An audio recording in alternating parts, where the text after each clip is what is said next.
Hi again, everyone. It's Donna from Olean, New York in America. And today we have a special episode for our holiday series where we're going to be preparing a smoke-infused dessert. And today's ingredient that we're going to be featuring is a whole milk ricotta. Now, as an Italian descendant, I am second generation American Italian. We usually incorporate a ricotta dessert at our holiday time for sure. So today's is a pretty simple dessert, and it's a unique dessert that I think you'll enjoy, but it's going to have a couple of steps. So we will not be going outside for this one. Instead, you'll be joining me in the kitchen as we do a stovetop preparation to smoking our ricotta, and then we're going to show you how to make the puff pastry horns that we're going to fill with our ricotta mixture. So join me first, and we'll get started on the ingredients.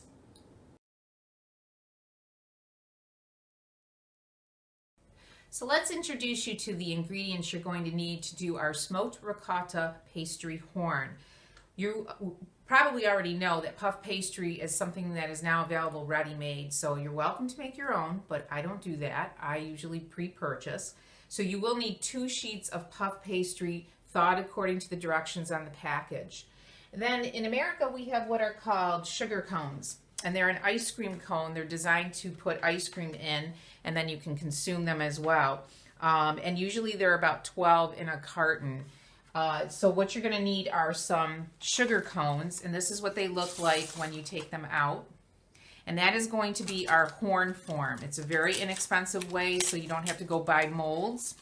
You're also going to need some foil, and I like to purchase pre-cut foil sheets that are in squares because we're only going to need half of the square per each sugar cone.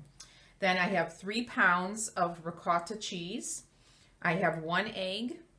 I have powdered sugar, or known as confectionery sugar. I have some cinnamon chips, some heavy cream, and please don't go to light cream or half and half. You must use full fat heavy cream, and then cinnamon. You're going to need some additional foil sheets, and this is going to be specifically to do our stovetop smoker. For the smoker itself, as we've introduced you before, you will need a stock pot, something deep enough to hold some wood chips at the bottom and be able to take an insert. So I'm using a small roasting rack that has elevated feet built into it. And you'll take the 2 sheets of foil and just place them in the bottom, letting them go up the sides of the pot slightly. This is going to ensure that you don't ruin your stock pot, that you will have another purpose for it. Now, I will tell you that I somewhat dedicate this stock pot to my smoking process. And then what we'll be doing is putting wood chips in the bottom. Our insert will go over the top.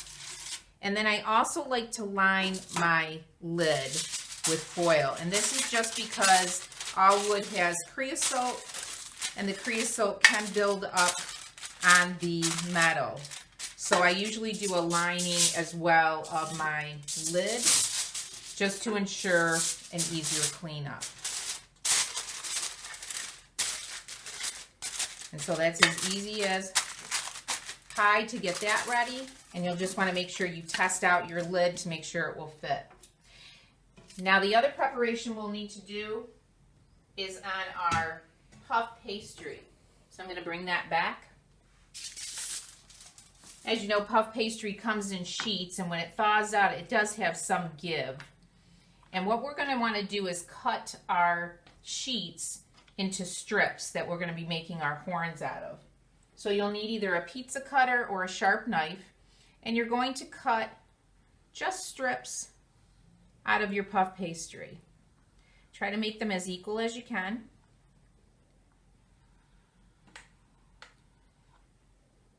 And per each third of the puff pastry should get at least 4 strips.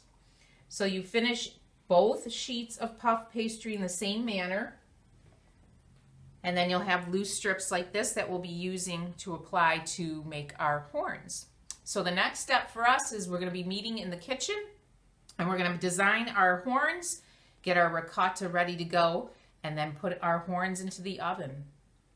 Okay, welcome to the kitchen. We are ready to do our pastry horn portion of our recipe. So as I had mentioned before, we're using pre-cut foil sheets that are already in squares. You're going to simply want to cut them down the vertical in half, because our sugar cones are not that large. You don't need that much foil. You'll simply take one of your sugar cones and place it towards the edge and just start to roll the cone until it meets the edge of the foil. So you can see where the tip is. Just kind of squeeze it lightly with your hands. Take the top and any excess you can just tuck into the cone. You just want to make sure it's below the border, the edge border, okay? And that's it. That's another cone. I'll do that one more time for you. You can also trim off the extra foil, which I can show you on this one. Make sure it's cinched. Press in some excess. And then you can just trim off some of the top, pressing in the rest. And there's all 12 of our cones. So now what I've done is I've started to prepare some of our horn wrap. You're going to take strips of your pre-cut puff pastry, picking up a horn, putting the tip end. You're going to start by laying a piece of puff pastry off the tip and just gently start to wrap the cone. There's no need to overlap. You just need to be very close. And as you know with puff pastry, as it warms up, it will stretch. Taking a second strip, just join it towards the end of the first and continue wrapping your cone. Then what I do is just look for a little bit of extra spacing, make sure that everything is kind of evened out, and then place it on a parchment lined sheet pan or cookie sheet. So I'll show you that one more time. Take a strip, starting at the point,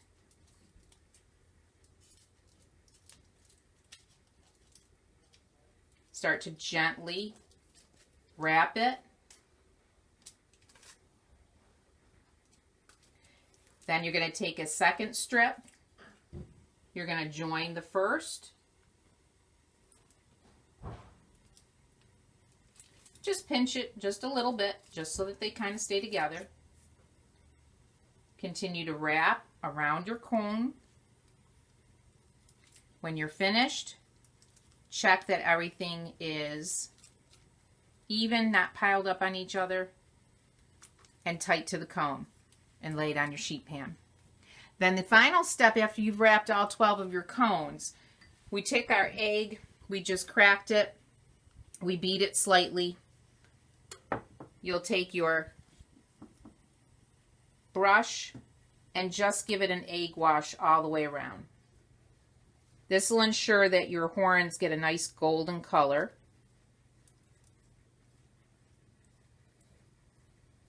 Make sure that where the seams are, that you get some extra wash on them just to make sure that they hold together.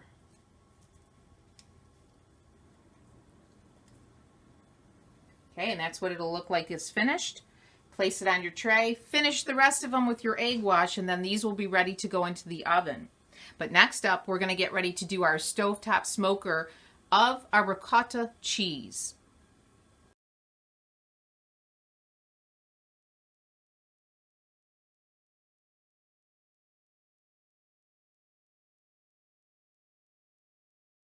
With our pastry horns all ready and egg washed, they're getting ready to go into the oven. It's time to start our smoke infusion process to our fresh ricotta.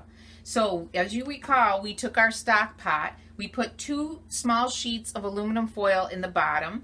The next step is going to be to use some of our wood chip product. Today we're going to be using the custom bride blend for fish, vegetables, and fruit because this is a perfect one when you're doing a dessert item. And this is already pre-blended in a lighter toned hardwoods. Now, ricotta is a very wet product, so it's going to attract smoke readily. You will not need a lot of wood chips. So I'm basically going to put just 2 small fingerfuls of product in the bottom. Okay? And you just want to make sure that it's kind of diffused around the base. We want to put it closest to the center of the heat source, but you will not need to fill this whole bottom.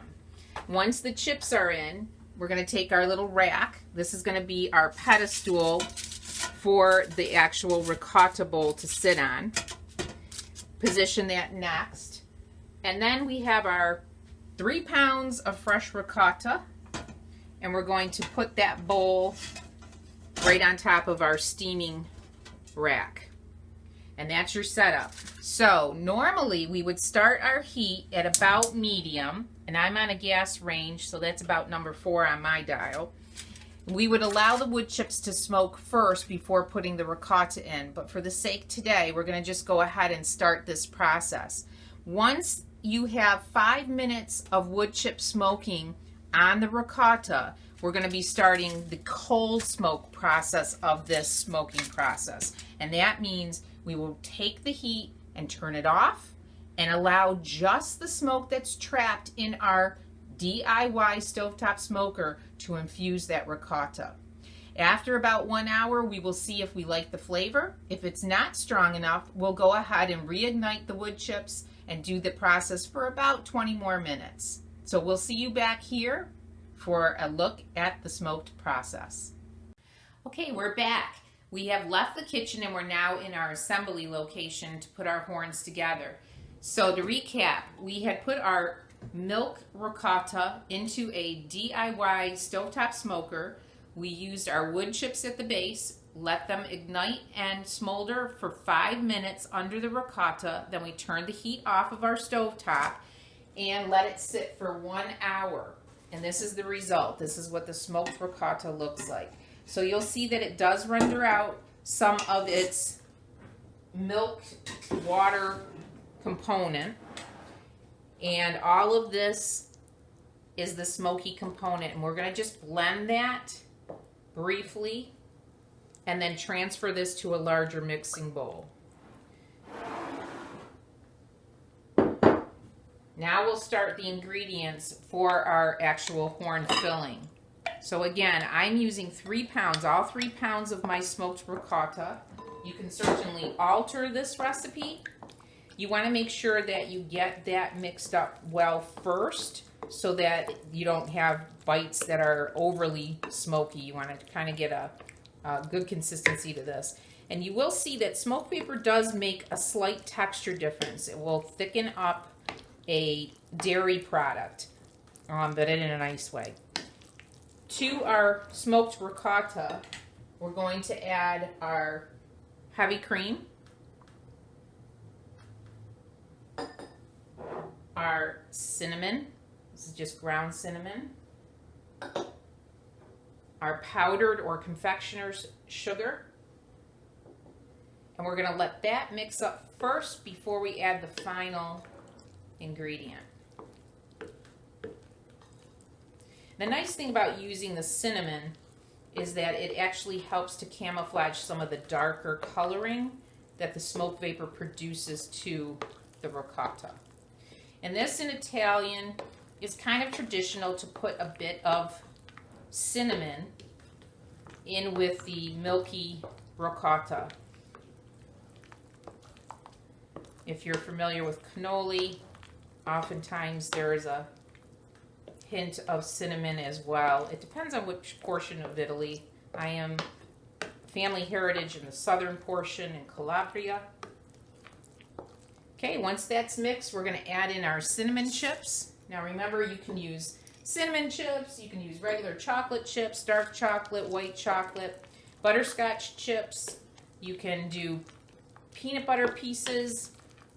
And we now have lots of options when it comes to putting in ingredients. So give it a good mix up. And that's what your finish will look like. So again, we got the sweet of the cream and the powdered sugar.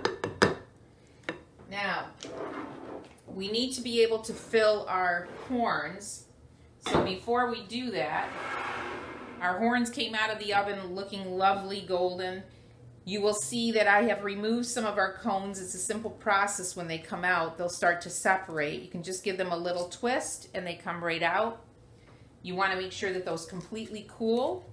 And in terms of the cones themselves, they are totally usable again. You can use them as many times as they will hold their shape. So I often just keep a Ziploc bag and I will just keep my cones for future needs. When I make horns, I don't have to keep buying my sugar cones. So we'll set those aside. And we're going to bring forward a pastry bag. Now, I like to buy just disposable pastry bags. I don't really like to use the cloth bags. I find that these are just convenient to be able to fill and dump without having all of the mess of cleaning out a bag and my tips. So what I've done as a little trick, I've used a glass and inserted my pastry bag into the glass so that I don't have to hold the pastry bag. And then I can simply start putting in the filling into my bag. Now remember, pastry bags all have a max line and it's there for a purpose. If you tried to fill the bag constantly past that line, you're going to find as you start to push the air out, it's going to keep spreading towards the top and kind of make a mess of things. So do adhere to that line as best as you can. So there's my pastry bag. I'm just going to push all the contents down towards the tip. I always give a twist. And then you'll want to keep kind of like a thumb on that twisted portion. And there's our tip that is uncut. I like to usually cut mine at a diagonal. And you don't want to make a super large opening, just enough to allow the mixture to flow freely. And you can test it. If you find that it's flowing too slowly, you can just increase that depth. So taking a horn, you're going to start from the large opening, and you're just going to start to pipe in a swirling motion. And I'm going to show you that my bag is a little bit small, so I can just go ahead and recut, making my opening a bit larger. And this is because we put chips in there, and we have to be able to allow the chips to come out. So you just want to get enough to allow those to freely flow. And you fill it right up to the edge. Circular motion. And then from the other side, if the opening is available, you can go ahead and just pipe a little on that end as well. And that's a finished horn. I'll do one more for you so you can see the amount of filling that each one takes. On average, for 12 horns, I do between 3 and 4 bags of filling. And I also, as you'll see with my horns, I have various sizes. I really feel that that's important because you always have people that just want a light dessert, small amount, and they may not want as large a horn. So I try to make horns of various sizes just so that you give your guests kind of an option.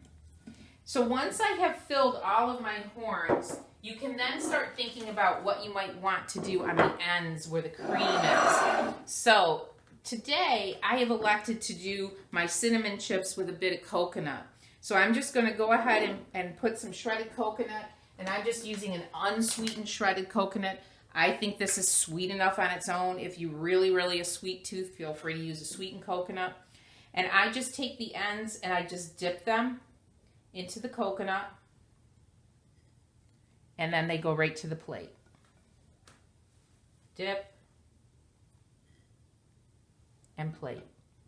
So we're going to continue in this manner and get ready to test out our smoked ricotta pastry horn.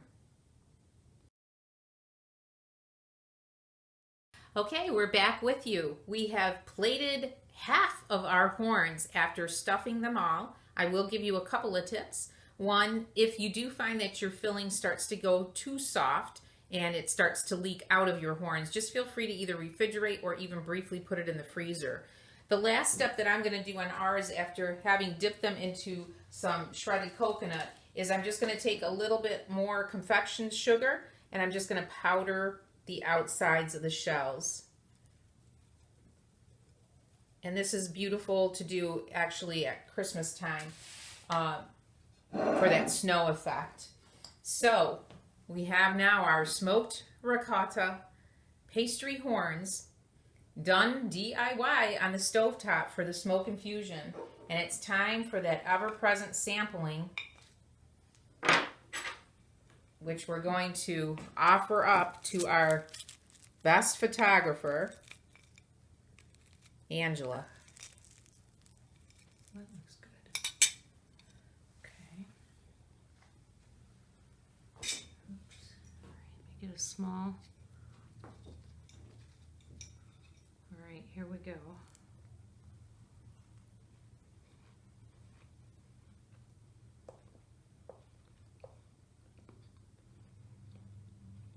Crunchy on the outside, The golden chips are crisp. Good.